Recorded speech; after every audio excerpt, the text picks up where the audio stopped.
పోటీ పరీక్షలకు సిద్ధపడుతున్న అభ్యర్థులకు మరియు ప్రవేశ పరీక్షలకు ప్రిపేర్ అవుతున్న విద్యార్థులకు మనము ఈరోజు చెప్పుకునే టాపిక్ అనేది చాలా యూస్ఫుల్ అవుతూ ఉంటుంది.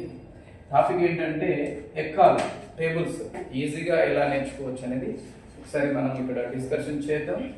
మెయిన్గా చాలామంది కన్ఫ్యూజ్ అయ్యే టేబుల్స్ ఏంటంటే 12 నుంచి 19 వరకు ఉన్న టేబుల్స్.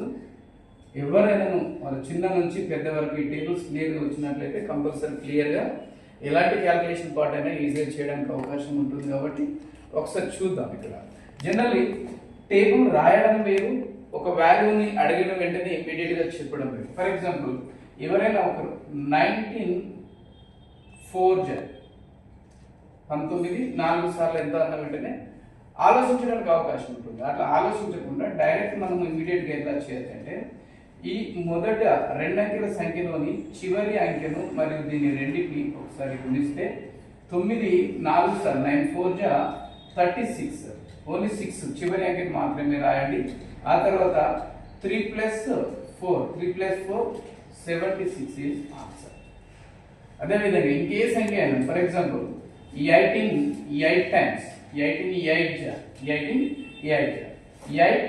జా 64, then 6 +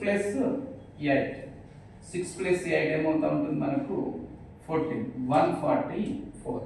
ఇదే విధంగా ఇంకా 17 టైమ్స్ 17 7 జా 49, 9 చివరి అంకెను మాత్రమే రాయండి. ఆ 4ను తీసుకొని ఇక్కడ మనం యాడ్ చేయాలి. 4 + 7 ఏమవుతా ఉంటుంది మనకు 119 అవుతా ఉంటుంది. ఇంకా 16 8 టైమ్స్ 6 8 జా 48.